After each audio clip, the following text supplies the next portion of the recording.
Ezequiel capítulo 41. Depois o homem me levou ao santuário externo e mediu os batentes. A largura dos batentes era de 3 metros em cada lado. A entrada tinha 5 metros de largura e as paredes salientes em cada lado tinham 2,5 metros de largura. Ele mediu também o santuário externo e ele tinha 20 metros de comprimento e 10 de largura. Depois entrou no santuário interno e mediu os batentes da entrada. Cada um tinha 1 metro de largura.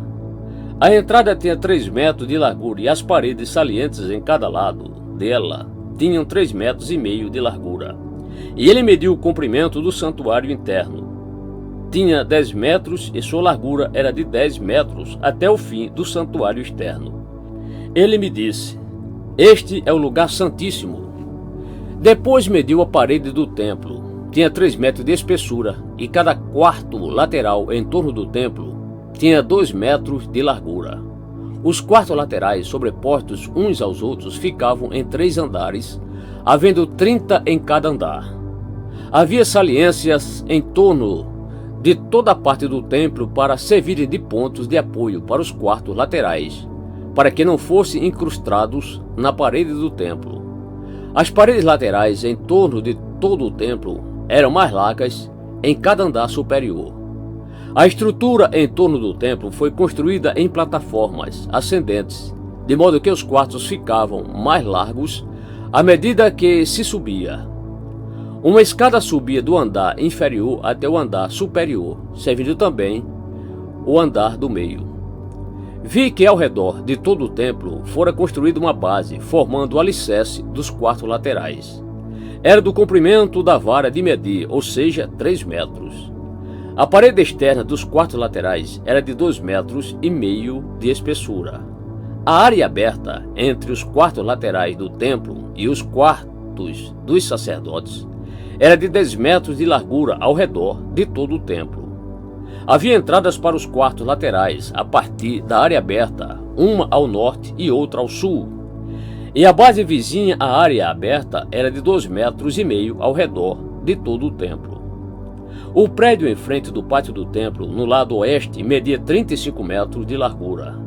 A parede do prédio tinha 2,5 metros de espessura em toda a sua volta, e o seu comprimento era de 45 metros. Depois ele mediu o templo. Tinha 50 metros de comprimento, e o pátio do templo e o prédio com suas paredes também tinham 50 metros de comprimento. A largura do pátio do templo ao lado oeste, inclusive à frente do templo, era de 50 metros. A seguir ele mediu o comprimento do prédio que ficava em frente do pátio, na parte de trás do templo, inclusive suas galerias em cada lado, era de 50 metros. O santuário externo, o santuário interno e o pórtico que dava para o pátio, bem como as soleiras, as janelas estreitas e as galerias em volta dos três, tudo que estava do lado de fora, inclusive a soleira, fora revestido de madeira. Igualmente estavam revestidos o piso, a parede até a altura das janelas e as janelas.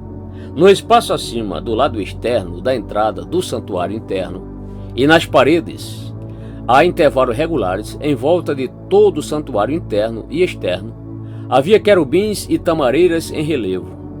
As tamareiras alternavam com os querubins. Cada querubim tinha 2 rostos. O rosto de um homem virado para a tamareira de um lado e o rosto de um leão virado para a tamareira do outro lado. Estavam em relevo ao redor de todo o templo. Desde o chão até a área acima da entrada havia querubins e tamareiras em relevo na parede do santuário externo. O santuário externo tinha batentes retangulares e o que ficava em frente do Santo dos Santos era semelhante. Havia um altar de madeira com 1,5 metros de altura e 1 metro em cada lado. Seus cantos, sua base e seus lados eram de madeira. O homem me disse: "Esta é a mesa que fica diante do Senhor." Tanto o santuário externo quanto o Santo dos Santos tinham portas duplas. Cada porta tinha 2 folhas articuladas.